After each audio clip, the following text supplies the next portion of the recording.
l'Église pour la confiance renouvelée afin de me céder la chair. Je remercie aussi l'Éternel pour ta présence ce matin parce que nous allons partager quelque chose qui va nous amener dans la prière. Amen, amen. Je bénis aussi la présence de mes collègues serviteurs, de mon modérateur, de chantre et ta présence aussi. Amen. Alors, sans plus tarder, nous allons prier pour la parole. L'ingénieur, est-ce que ton écran déjà est allumé? Nous allons prier. Tu vas prier pour la parole de ce matin. Vous savez, s'il y a des choses que l'ennemi combat dans nos vies spirituelles, c'est la connaissance de la parole de Dieu.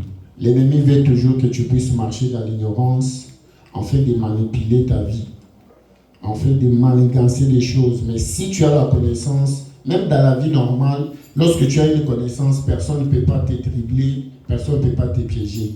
De la même façon, spirituellement, lorsque tu as une base, tu as une connaissance de la parole, c'est difficile que tu puisses tomber facilement dans les pièges de l'ennemi. Amen. C'est pour cela, des moments comme ça, l'ennemi cherche toujours, tu vas sentir comme un sommeil, une douleur bizarre, ou bien malaise quelconque. Tout ça, c'est pour t'empêcher de bien écouter la parole, de bien se concentrer. Alors, tu vas prier pour que tu puisses dominer, pour que tu puisses prendre le dessus de tout esprit qui peut t'empêcher ce matin. Tu ne peux pas quitter chez toi à la maison, tu as bravé les froids, tu as laissé les occupations, mais venir ici pour dormir ou bien pour être là physiquement, mais ton esprit quelque part. C'est ça l'ennemi. Alors toi, tu vas prendre la possession de la salle, tu vas dire, Seigneur, mais voici, je vais t'écouter, parle-moi. Moi, je suis juste un instrument qui s'est choisi ce matin pour passer le message. Alors toi, regarde l'œuvre salvatrice. Elle t'a prié au nom de Jésus. Recommande la parole, bien-aimée, afin que Dieu te parle, que cette parole puisse avoir une place dans ton cœur. En ce moment-là, tu vas la pratiquer et tu vas voir la main de Dieu dans ta vie. Père, nous te bénissons encore une fois de plus. Nous sommes reconnaissants ce matin pour ta grâce, ta fidélité, ta bonté. Nous voici en ce moment pour partager ta parole qui est la nourriture spirituelle. Père, je m'en vais détruire tous les complots de l'ennemi, tout esprit maléfique qui a été planifié pendant la nuit pour empêcher ton peuple de venir en ce lieu, pour empêcher ton peuple d'écouter cette parole. J'aimerais qu'il puisse être connecté au trône de grâce ce matin et que moi je puisse disparaître. Que le Saint-Esprit puisse prendre la première place en ces lieux. Au nom puissant de Jésus, nous t'avons ainsi prié. Amen. Amen. Alors bien aimé, ce matin, j'ai un message qui va parler sur ton âme. Amen.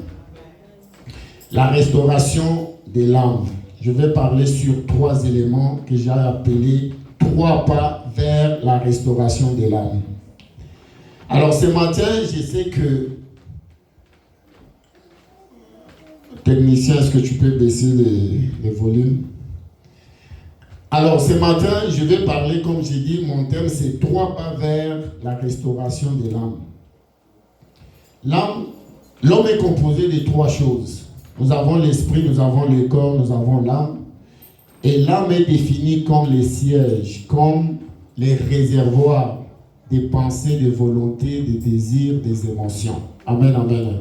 Alors c'est un domaine où chacun de nous est touché. Peu importe le domaine de la vie, personne va dire non, moi je n'ai pas de problème dans ma vie. Parce que si tu as un souci, si tu es en colère, si tu regrettes de quelque chose, tu as été trahi, tout ça, ça va se résider dans l'âme. Et à chaque fois quand l'âme communique avec le cerveau, l'esprit reçoit le message et c'est le corps qui subissent maintenant. Amen, amen. Pour que l'homme ou une femme marche, la tête baisse, il doit d'abord penser d'un événement qui s'est passé. Et cet événement, pour la personne, c'est un événement malheureux. Soit tu as perdu un être très cher, soit tu as été trahi dans une relation amoureuse, soit il y a un divorce et les enfants subissent les coups de divorce, soit il y a un rejet dans une famille, tu sens que dans ta famille, tu n'es pas reconnu ou bien on ne te respecte pas. Alors toutes ces choses-là, ça va directement dans l'âme. Et à chaque fois quand tu te regardes, tu commences à te juger, tu commences, pourquoi les gens ne m'aiment pas? Pourquoi moi, on ne me considère pas? Pourquoi ça m'arrive que moi? Et après cela, c'est le corps maintenant qui commence maintenant à manifester. Amen, amen. C'est pour cela que nous disons, la Bible dit, c'est par l'abondance du cœur que la bouche parle. Donc, tout ce que nous manifestons, que ça soit la joie, même quand tu rigoles, tu as commencé à rigoler d'abord dans ton cœur. Et le cœur est connecté avec l'âme. C'est pour cela qu'il y a beaucoup de gens qui souffrent aujourd'hui. Nous, les enfants de Dieu, nous souffrons de ces affaires-là pendant des années. Or que même dans la science aujourd'hui, si vous remarquez, les pays que nous vivons, il y a un taux élevé de santé mentale. Personne n'est épargné. Santé mentale. Pourquoi? Parce qu'il y a des situations que les gens traversent, mais ils n'arrivent pas. Oui, il y a des psys.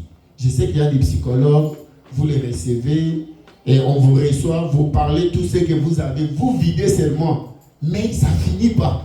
Les messages restent toujours. Quand tu rentres à la maison, tu commences à penser, ça revient. Les psys, prochainement, séance prochaine, ils prennent encore de l'argent.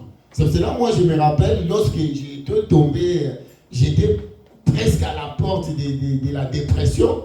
On m'a dit, non, mais avec tout ce que tu as vécu, tu vois, tu as perdu ta mère, la Covid, mais tu peux consulter un psy. J'ai dit, ben, il va faire quoi? Oh non, mais il va t'écouter, tu vas te vider, tu vas pleurer après. J'ai dit, mais c'est quoi les remèdes? Mais entre-temps, tu dois payer, à l'époque, c'était $90 de l'heure. Donc, tu payes $90 pour une heure. Moi, j'ai dit, non, moi, j'ai besoin de quelqu'un. Une fois, je lui dis mes problèmes, et puis c'est fini, on passe à autre chose. Au lieu de commencer à aller, ça c'est comme donc la routine, et puis c'est l'argent, c'est l'énergie, c'est le temps. Alors j'avais refusé, j'ai dit non, je ne peux pas dépenser pour rien. La personne aussi a ses problèmes. Si tu suis tous les médecins ont des problèmes, ils ont aussi des maladies telles que vous les voyez là. Mais tellement ici, il y a un système, non, il faut voir un psy, on va faire un suivi, mais autant de mois, autant d'années, la personne ne change pas. Alors j'ai compris qu'il n'y a qu'une seule personne qui peut guérir tes plaies, qui peut enlever toutes tes blessures intérieures. Amen, amen. Amen. Et c'est celui-là que nous allons parler ce matin, Jésus-Christ de Nazareth. Alors nous allons commencer avec Jérémie 30, 17. Jérémie 30, 17. Ingénieur. Alors, la Bible dit, mais je te guérirai, je panserai tes plaies, dit l'Éternel. Qu'est-ce qu'il ne voit pas la technique? Sois concentré. Car il t'appelle à repousser cette Sion dont nul ne prend souci. Amen, amen. Ici, c'est l'Éternel qui veut te guérir et faire le pansement de tes plaies. Bien aimé, avant de faire un pansement, il faut d'abord qu'il y ait une plaie. Lorsqu'on parle de guérison, c'est-à-dire il y a une maladie qu'on appelle blessures intérieures. Alors aujourd'hui, chaque membre de l'Église a un problème qui fait en sorte qu'il a des blessures intérieures. Même si nous n'avons pas l'habitude d'en parler. On peut faire semblant, mais si vous remarquez, chacun de nous, il y a toujours quelque chose. À chaque fois quand il pense à cette affaire, cet événement, directement, il va sombrer dans la tristesse ou dans les soucis. Alors ce matin, moi, quand je prépare, j'ai dit, ok, donc ça veut dire que des choses qui se sont passées, il y a moyen de comprendre pourquoi c'est arrivé, quelles sont les causes qui ont fait en sorte que cela arrive, et c'est quoi la source, et comment maintenant trouver un remède pour sortir de là. Amen, amen. Alors, c'est cela que j'ai nommé 3 parts, donc c'est-à-dire 3 éléments qui vont nous pousser à la restauration de l'âme. La restauration de l'âme, donc le mot restauration, il y a le verbe restaurer qui veut dire rétablir. Qui veut dire rétablir d'un état de paix intérieure. Et lorsqu'on parle la paix intérieure, c'est-à-dire les blessures intérieures. Amen, amen. Alors, nous allons maintenant savoir d'abord quelles sont les causes qui font en sorte que chaque personne a une blessure intérieure. Ça peut venir de la famille. Comme j'ai dit tantôt, ça peut être un divorce qui fait que les enfants se partagent, les autres s'en vont avec maman, les autres restent avec papa. Ça peut être un rejet dans la famille. Toi, parmi tous les enfants, tu n'es pas le préféré. Ça peut être, par exemple, une déception amoureuse. Dans une relation, tu comptais sur une personne, tu l'aimais beaucoup, mais de l'autre côté, la personne ne t'aimait pas. Après, il t'abandonne comme ça pour quelqu'un d'autre. Ça peut être aussi un cas de viol. Souvent, dans mon pays, à l'Est, il y a des cas comme ça que les jeunes filles, les mamans sont violées par les rebelles pendant la guerre. Alors, toutes ces choses-là, c'est ça, c'est qui cause maintenant des blessures intérieures. La personne grandit avec ça et souvent, les gens n'aiment pas parler de ce genre de problèmes. Pourquoi? Parce qu'il y a la honte. Les gens vont me juger, les gens vont me condamner, comment ça va se passer. Or que c'est très important d'abord de comprendre que j'ai un problème, d'accepter que tu as un problème et savoir ces problèmes viennent d'où. Amen, amen. Amen. Alors lorsque tu connaîtras que ces problèmes ou bien cette douleur que j'ai, c'est depuis qu'on s'est parlé avec telle personne, il m'avait dit des paroles très très méchantes. Et je n'arrive pas à oublier. Même quand j'ai pris, quand je pense seulement à la personne, directement la douleur revient. C'est ça ce qu'on appelle blessure intérieure. Alors la première des choses, c'est faire le constat. Faire un bilan de ta vie, s'asseoir, dire, ça fait des années, je suis en train de souffrir avec cette affaire. Comment faire pour sortir dans ça? C'est vrai, il faut voir le pasteur, il faut voir un psy. Mais toi-même d'abord, il faut d'abord accepter que tu es malade. Amen, amen. Amen. Lorsque tu acceptes déjà, même le médecin nous dit que la maladie, lorsqu'on fait les examens diagnostiques, on trouve une maladie, on t'annonce, lorsque tu acceptes que tu es malade, déjà 50% de la guérison. Juste le fait d'accepter que non, oui, tu as telle maladie.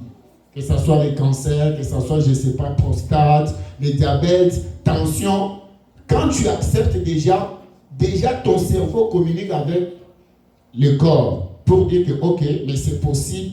La première question, bon, est-ce que cette maladie, ça te permet? Est-ce que cette maladie, ça se guérit? Oui, il y a des médicaments, on va te prescrire. Déjà, le fait d'accepter déjà 50% des guérisons. Après, le reste, c'est les traitements, les suivis. De la même façon aussi, les blessures intérieures, il faut d'abord accepter la situation. Pourquoi ça m'est arrivé? Et ça fait combien de temps je marche, je vis avec ces problèmes? Bien aimé, nous-mêmes parfois, quand on fait semblant, aujourd'hui, les enfants de Dieu vivent dans ce qu'on appelle le déni. C'est-à-dire, tu fais semblant de vivre comme tout va bien au moment où tout va mal. Tu refuses d'accepter une réalité quelconque. Tu vois quelqu'un, tu le vois même comme ça sur l'expression faciale, tu lui dis, j'ai l'impression que tu n'as pas la joie, tu es trop triste, oh, non ça va aller, non c'est juste parce que je n'ai pas bien dormi, non. Parce que plus ça monte, plus ça commence à sortir dehors. Chez nos dames, même si vous mettez vos make-up, il y a toujours moyen de voir. Amen, amen. Il y a toujours moyen de voir, tu vois la personne, il est toujours triste, il sourit, mais un sourire de dehors, ce n'est pas un sourire qui vient dedans. Pourquoi? Parce qu'il a été trahi, il a été déçu, il a été rejeté, il a été dans une famille, par exemple, lui, il n'a pas une place de considération. Et la personne se promène tout le temps comme ça. Maintenant, dans tout ce que toi tu fais, tu es comme bloqué. Alors, il faut que toi-même tu acceptes, ok, j'accepte la situation, ça vient d'où d'abord? Première étape, constat. Tu fais le bilan pour savoir ça vient d'où. Si ça vient de tes amis, il faut maintenant savoir comment éviter ces amis-là. Si ça vient des membres de la famille, alors tu vas commencer à chercher à s'éloigner de la personne parce qu'à chaque fois quand il est là, c'est lui qui te rappelle. Ah, toi déjà, comme tu as été violé, toi tu penses qu'on va te marier. Toi déjà, comme dans cette famille, tu n'as jamais été intelligent, toi tu penses que tu vas réussir. Quand tu entends ça, on te rappelle toujours que tu es inutile. Dans cette famille, on ne compte même pas sur toi. C'est ça le rejet. Tu es dans une famille, mais personne ne s'occupe de toi. Mais au moment où toi, tu as un souci pour tout le monde. Mais quand tu as un problème, personne ne s'occupe. Même t'appeler, te dit comment tu vas, personne. Et puis tu te dis, est-ce que je suis réellement de cette famille?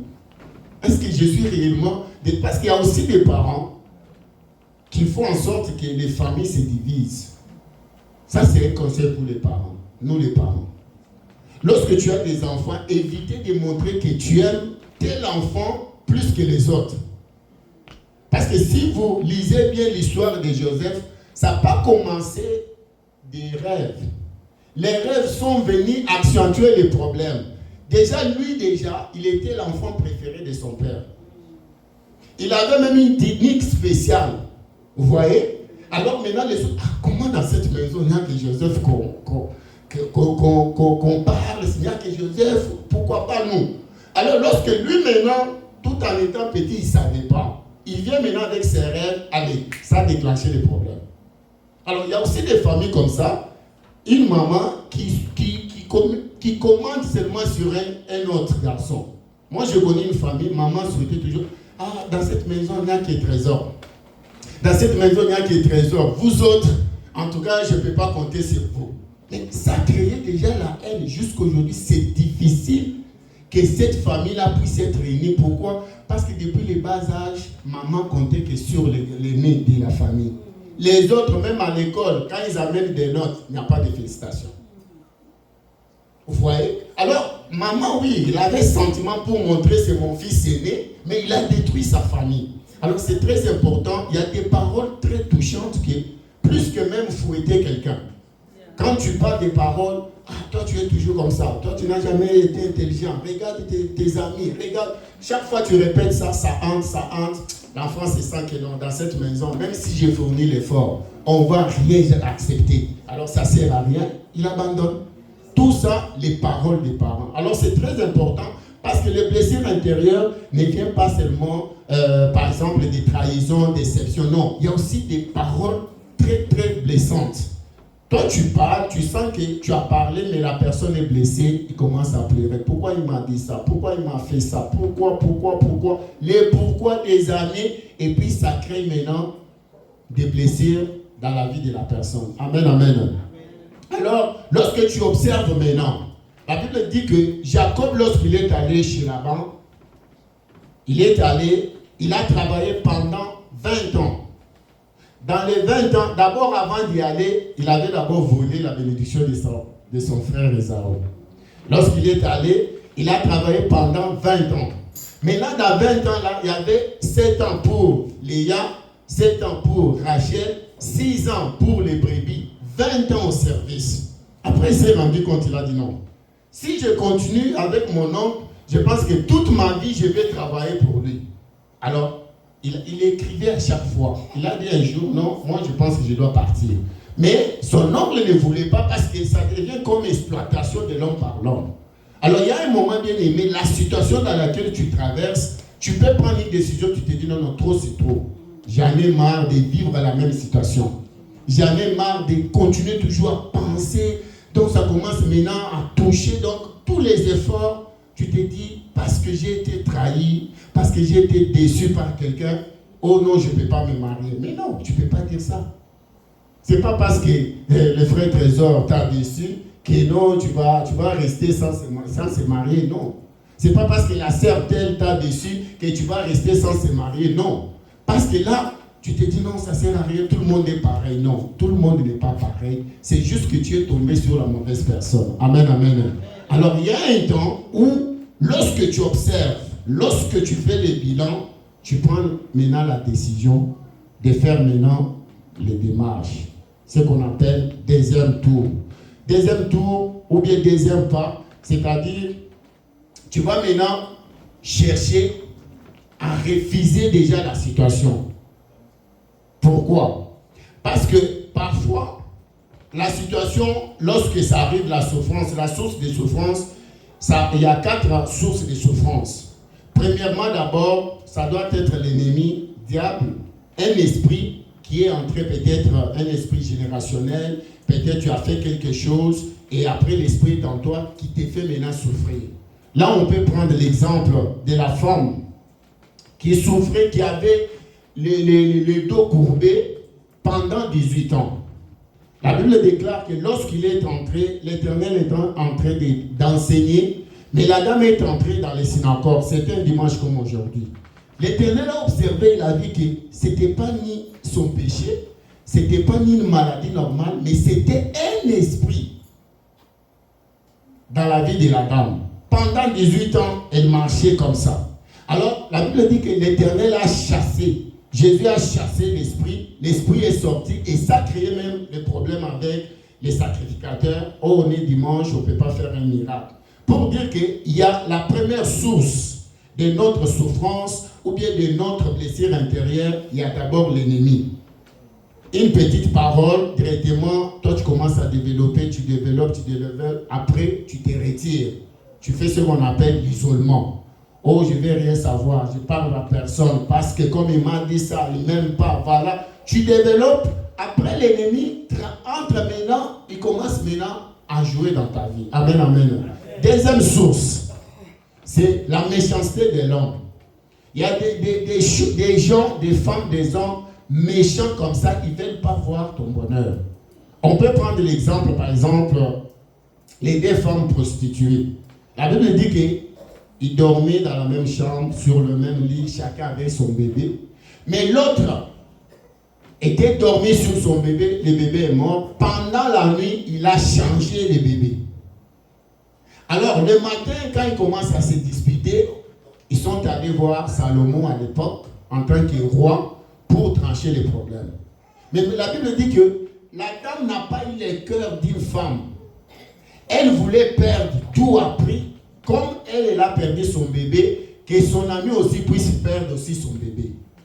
Alors moi je me suis dit, mais ce sont des amis, ils habitaient ensemble, ils faisaient des choses ensemble, mais comment elle peut vouloir que son ami puisse perdre aussi son bébé comme elle? Alors vous allez voir que la personne n'avait rien fait, mais juste par la jalousie, méchanceté de l'homme, et la dame a voulu que son bébé puisse être tué.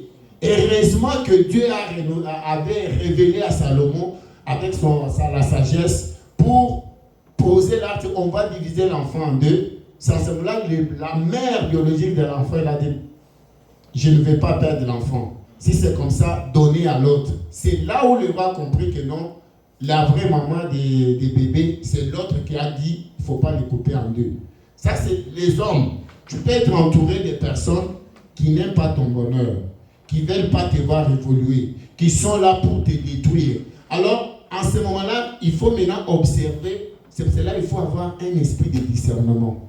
Parce que quand vous avez un esprit de discernement bien aimé, tu vas commencer à remarquer les attitudes, les langages, les comportements de notre entourage. En ce moment-là, tu vas maintenant faire attention. Pourquoi? Parce qu'ils viennent toujours avec des paroles supplantes. Ah non, tu sais que tu es toute belle. Toi d'ailleurs, les garçons là ne te méritent pas. Toi, c'est les ministres, c'est les députés. Tu vois par exemple. Et puis, quand toi, tu négliges les autres, et c'était les garçons de ta vie, et puis lui, il va tourner pour aller récupérer les copains en question. On vit ça tous les jours. Alors, quand toi, tu as l'esprit de discernement, Dieu va te parler que tu vois l'ami là, ce n'est pas une bonne amie pour toi. Il faut l'écarter. Cherche quel moyen tu peux l'écarter parce qu'il est là comme une espionne pour toi. Tout ce que toi tu fais, quand on te donne des compliments, elle vraiment, ça chauffe dans son cœur. Quand on dit, vous marchez, on te dit, tu es toute belle, tu es bien habillée. Pourquoi chaque fois c'est toujours elle? Pourquoi chaque fois c'est toujours elle? Moi, quand est-ce que... Pourquoi? Déjà, c'est une personne qui ne t'aime pas. Mais toi, tu l'aimes, mais sans savoir qu'elle est capable de te détruire. Amen, amen. Alors ça, c'est deuxième source. Troisième source, c'est le péché. Vous savez, lorsque tu marches en tant qu'un enfant de Dieu, tu marches dans la parole. et que tu tombes dans le péché, c'est la porte s'ouvre grandement à l'ennemi et le péché là va créer maintenant des problèmes dans ta vie. Amen, amen. Amen. Je peux prendre comme l'histoire de Jacob. Jacob, il avait volé, bien sûr, il avait volé la bénédiction de sa mère et de son frère en complicité avec sa mère. Mais malgré les 20 ans qu'il a fait chez son oncle, il était toujours culpabilisé. Il se disait toujours, quand est-ce qu'on va se voir avec mon frère? Et il dit, quand on va se voir, je vais lui dire quoi? Parce que j'avais tout volé, j'avais utilisé. Alors, quand il y a déjà l'ouverture de la porte par le péché, ça peut être aussi la source de notre souffrance. À ce moment-là, maintenant, il faut que toi-même tu t'assoies, tu te dis, bon, moi j'ai péché, qu'est-ce que je dois faire? Est-ce que je dois demeurer dans le péché? Non. Je dois me relever, chercher la face de Dieu, demander pardon. Si c'est la personne, aller chercher la personne, se réconcilier et puis continuer le chemin. Et le quatrième, c'est Dieu lui-même. Amen, amen. Amen. Dieu peut être aussi la source de ta souffrance. Amen. Nous prenons les cas, par exemple, de l'aveugle né de naissance. Il y avait un aveugle né de naissance. Les disciples, lorsqu'ils l'ont vu, ils ont demandé à Jésus, Maître, est-ce que le monsieur est né aveugle? Est-ce que c'est péché? Est-ce que c'est le péché de ses parents? Ou bien, Jésus a dit non. Ce n'est ni ses parents, ni lui-même, mais c'est pour que la gloire de Dieu puisse se manifester. Et lorsque tu vas remarquer, lorsque c'est la source de ta souffrance, lorsque c'est Dieu lui-même, ça veut dire que Dieu a une mission spéciale pour toi. Il veut te briser pour que tu sois maintenant mûr. Il veut maintenant t'éloigner de toute la distraction, te faire comprendre que j'ai besoin de toi, j'ai une grande bénédiction pour toi. Alors tu dois revenir à moi d'abord. C'est pour cela que c'est très important d'avoir un esprit de discernement. Lorsqu'il y a un problème qui t'arrive, tu t'assois tranquillement. Ne condamne pas d'abord personne. Ne vois pas les démons partout. Ça peut être toi-même, ça peut être la volonté de Dieu. Tu te dis, Dieu a besoin de moi. Peut-être le ministère, tu travaillais, mais tu as abandonné parce que tu travailles beaucoup, parce que tu étudies beaucoup. L'Éternel maintenant te reproche. Qu'est-ce qu'il va faire? Il va bloquer le travail. Amen. Il bloque le travail, même les études. Tu vois, tu commences à tomber malade, la session passe. À un moment donné, tu te décourages. Pourquoi? Parce que tu avais tourné le dos à Christ. Alors, c'est ça. Ça peut être aussi la source la source de ta souffrance. Maintenant, c'est à toi de comprendre maintenant que dans ton cas, est-ce que c'est le péché? Est-ce que c'est Dieu lui-même qui veut briser tout ce qui est en toi? Est-ce que c'est l'ennemi? Ou bien c'est l'entourage? À ce moment-là, quand tu comprends que non, dans mon cas, moi c'est Dieu. Tu vas maintenant attendre. Parce que le temps de Dieu est toujours bien chronométré. Parfois, nous, on peut voir, ça fait une année, ça fait 2 ans que j'attends le bébé. Tu es dans le mariage, le bébé ne vient pas. Je commence maintenant à penser, est-ce que c'est moi qui est stérile, c'est mon mari, ou bien c'est ma femme? Entre-temps, les gens parlent, la belle famille réclame. Alors, c'est la pression maintenant partout. Maintenant, toi, tu vas maintenant demander à Dieu, est-ce que c'est ta volonté, ou bien c'est mon péché?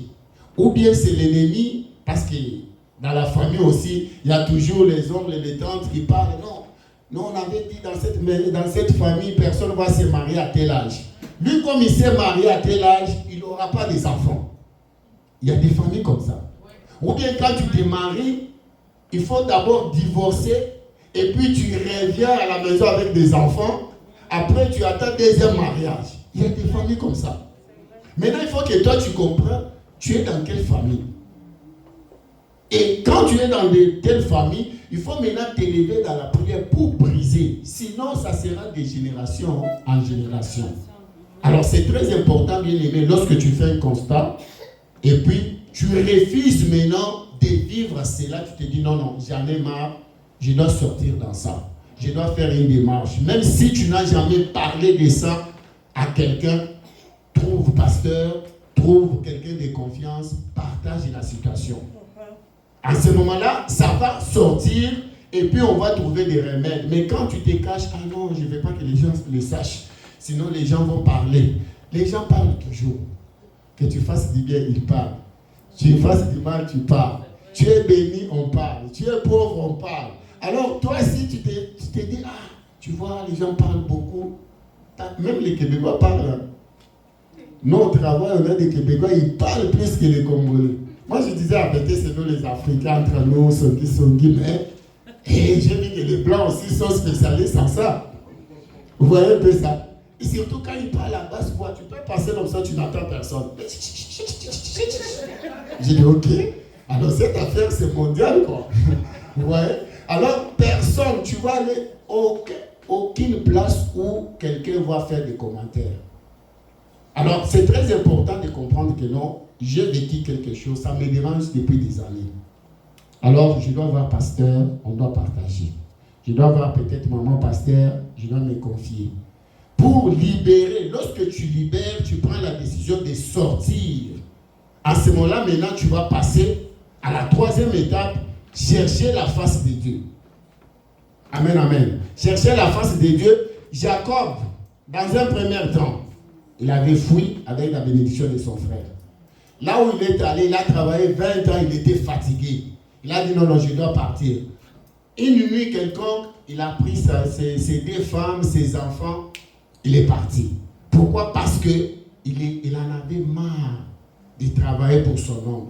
Alors lorsque maintenant, la Bible dit que lorsqu'il est parti, il s'est rappelé qu'il avait volé la bénédiction de son frère. Il est allé chercher son frère 20 ans après pour se réconcilier, demander pardon. La Bible dit, lorsqu'ils se sont vus, il a donné même un cadeau. Jacob une récompense pour se racheter. Et Ésaü avait accepté parce que ça lui manquait aussi 20 ans après. Après, lorsqu'il a passé cette étape, la Bible dit qu'il est allé maintenant à Péniel. Péniel, c'est là où il avait lutté avec l'ange. Et c'était la nuit. Il a laissé la femme, les enfants. Allez-y, moi je vais maintenant lutter pour que cette situation change. Et la Bible déclare que pendant la nuit, il a commencé à lutter avec l'ange jusqu'au matin. À un moment donné, l'ange il a dit, mais les gens vont nous voir. Finalement, tu me veux quoi? Il faut que tu me bénisses. Bien aimé, il y a des décisions, lorsque tu es fatigué de la situation, tu n'as même pas besoin que le pasteur te rappelle que frère, il faut prier. Sœur, il faut prier. Toi-même, tu prends la décision, tu te dis non, il faut que je sois béni. Et Jacob, lorsqu'on lui dit, il dit, je ne peux pas te laisser, il faut que tu me bénisses. On l'a demandé, c'est quoi ton nom? Il dit Jacob. Il a dit, à partir d'aujourd'hui, on t'appellera Israël. Amen, amen, amen. Et ça a changé la génération. Pourquoi? Parce que si vous suivez l'histoire, vous lisez l'histoire de Jacob, vous allez voir que le problème de stérilité, les problèmes des combats, les problèmes des ancêtres, ça a commencé avec d'abord Abraham et Sarah. Après ça a descendu avec Rebecca et Isaac. Après Jacob, c'était comme troisième génération. Lui, il s'est dit non, si moi je ne combats pas aujourd'hui, mes enfants aussi vont vivre la même chose. C'est cela il a dit non, mesdames, mes enfants, allez-y, laissez-moi seul. Il a lutté toute la nuit. C'est cela la prière des minutes, bien aimés. Moi, personnellement, je vais vous conseiller de vous organiser pour prier pendant la nuit. C'est pendant la nuit, beaucoup de choses se passent, vous n'avez pas lutté. C'est pendant la nuit qu'on change. Tu es en bonne santé, on te donne une maladie. Le matin, tu te réveilles comme ça, tu as mal partout. Mais je n'ai pas compris. Tu t'envoies à l'hôpital, tu fais les diagnostics, rien. Mais tu as des douleurs. Pourquoi? Parce que la nuit, lorsque toi tu dormais, l'ennemi est venu, il a changé la bonne santé à une maladie quelconque. Alors c'est très important de comprendre que la blessure intérieure, ça ne peut pas rester éternellement. Au moins si toi, tu décides de vivre avec. Parce qu'il y a des gens, oh non, on est déjà habitué avec ça. Non, dans notre famille, on s'est marié il y a 45 ans. Non, dans notre famille, on ne peut pas étudier jusqu'à l'université. Non, mais c'est dans votre famille, mais toi, tu dois briser cette loi-là. Toi, tu dois au moins dépasser cela pour dire que non, mais on a remarqué, oui, tous les enfants, c'est juste secondaire 5, un peu cégep, si pas cégep, formation professionnelle. Donc pour aller à l'université, c'est tout un problème. Mais toi, tu peux dire non, moi j'irai jusqu'au bout. Mes enfants iront jusqu'au bout de leurs études. On ne peut pas toujours vivre comme si moi, je n'ai pas réussi aujourd'hui. Mon fils ne peut pas vivre de la même situation que moi. Alors, il faut maintenant que toi, tu t'élèves dans la prière pour briser cela. Jacob, lorsqu'il a compris que bon, j'avais volé, je me suis repenti, j'ai décidé, j'ai changé le milieu. Il a dit maintenant que moi, je ne peux pas te laisser tant que tu ne me bénis pas. Et il a lutté, il s'est sacrifié. Il ne s'est pas sacrifié pour lui, c'était pour les femmes et les enfants. Donc c'est pour vous dire qu'il y a des choses aujourd'hui, quand toi tu viens prier, tu ne pries pas pour toi. Tu pries pour ta progéniture. Tu pries pour tes enfants, tes petits-enfants, pour qu'ils ne puissent pas vivre ce que toi tu es en train de vivre aujourd'hui. Bien aimé, j'aimerais que tu puisses comprendre les dégâts des blessures intérieures. Nous travaillons en santé, nous vivons des choses. Tu regardes comme ça, un moment tu te dis, mais moi je n'ai pas de problème alors. Quand quelqu'un te dit, non, regarde ce que je traverse, quand je suis né, mes parents, voilà, quand je suis grandi, d'ailleurs, tout ça, il te donne comme ça. Tu restes comme ça, tu te dis, mais moi je pensais que moi j'avais des soucis, mais on dirait que moi je suis très bien. Pourquoi? Parce que cette affaire de dépression, cette affaire de santé mentale, si vous regardez même les statistiques dans ces pays, ça commence à faire peur. Tu te dis, mais c'est quoi la source? Mais quand tu regardes, c'est juste les rejets, c'est juste la trahison, la déception, c'est juste les divorces, les séparations, toutes ces histoires-là, ça s'accumule des années, tu es grandi avec ça. À un moment donné, tu as même les dégoûts de la vie. C'est cela que d'autres personnes, ils s'enlèvent la vie comme ça. Non, il s'est suicidé. Pourquoi? Oh non, parce qu'il a perdu le travail. Non, parce qu'ils se sont séparés, et il était en amoureux avec telle personne, mais ça n'a pas marché. Non, parce qu'ils ont divorcé, il s'est dit, j'ai investi dans cette relation, mais comment c'est fait-il? En tout cas, je ne peux pas encore recommencer. Il s'est donné la mort. Ok, tout est possible avec notre Dieu. Il faut d'abord comprendre la situation, refuser de vivre longtemps ou bien éternellement, et puis chercher la face de Dieu. Ici, quand je dis chercher la face de Dieu, bien aimé, c'est des sacrifices, des jeûnes et prières. Des minutes, tu te réveilles comme ça, tu dis, Seigneur, cette année avant que ça finisse, ou bien j'aimerais commencer 2026 avec un autre statut, avec une autre situation. Je suis fatigué, les gens me surnomment. Aujourd'hui, donc, j'ai même peur. Donc, à chaque fois, j'essaie, ça ne marche pas. Alors, je perds encore, sinon ils vont dire des choses. Lorsque tu es déterminé, l'Éternel voit déjà ton cœur, ta disposition de ton cœur bien-aimé, il y aura des changements. Amen, amen.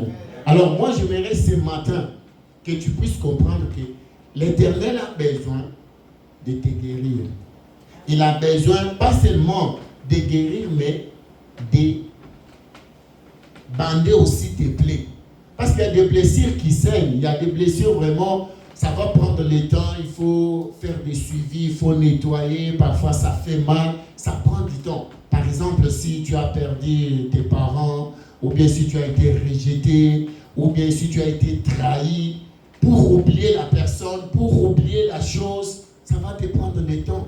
Mais avec l'aide du Saint-Esprit, il va faire en sorte que tu puisses maintenant comprendre que l'Éternel a besoin de toi. L'ingénieur, tu peux nous balancer 3 Jean 1, verset 2. 3 Jean, chapitre 1.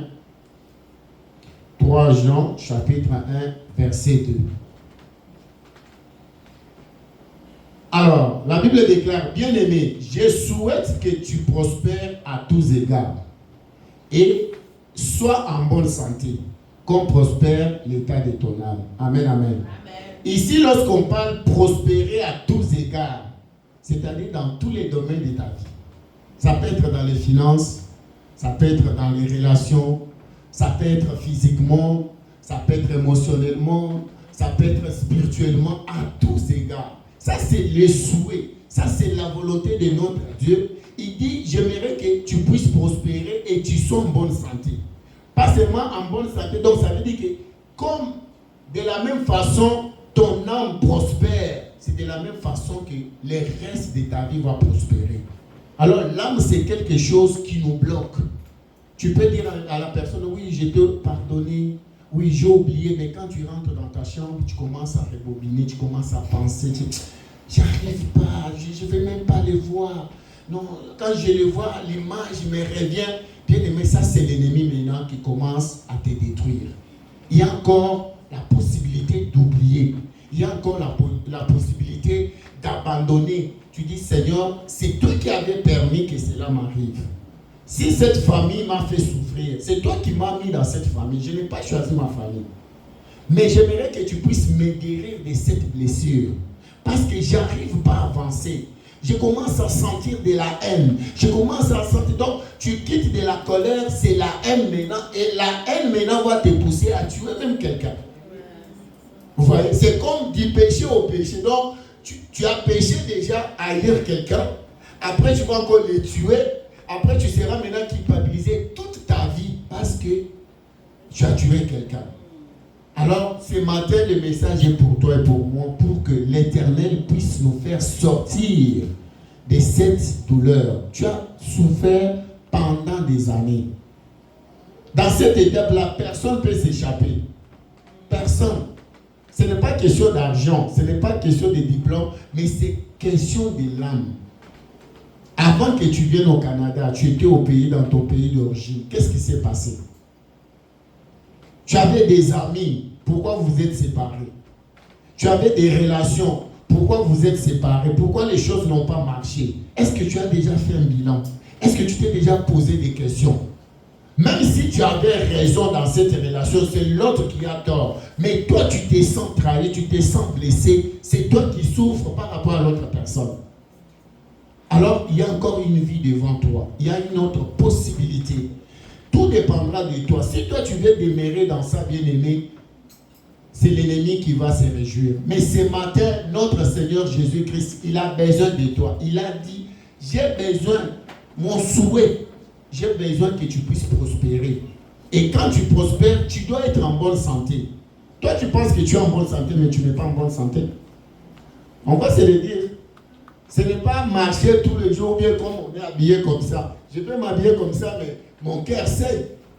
Je peux être comme ça, mais j'ai toujours quelque chose qui m'a fait mal des années. Je suis toujours accroché. Pourquoi il avait dit? Pourquoi il avait fait? Pourquoi cette maman, cette famille? Je ne sais pas. Je vais changer de nom. Parce qu'ici, on peut changer de nom. Est-ce que vous le savez? Ici, on peut changer de nom. Mais même si tu changes le nom, c'est les papiers. Les sang est toujours là. Les problèmes demeurent toujours. Donc, tu n'as rien fait. D'où il faut aller chez une personne qui est Jésus-Christ. Lui, au moins, il ne va plus changer les noms sur le papier, carte d'identité. Il va changer ton cœur. Il va te guérir. Il va te bander. C'est pour cela, ce matin, bien-aimé, j'aimerais que tu puisses te lever. Nous allons prier. Nous allons prier pour que l'Éternel puisse te guérir. Tu as tant souffert. Tu as tant souffert.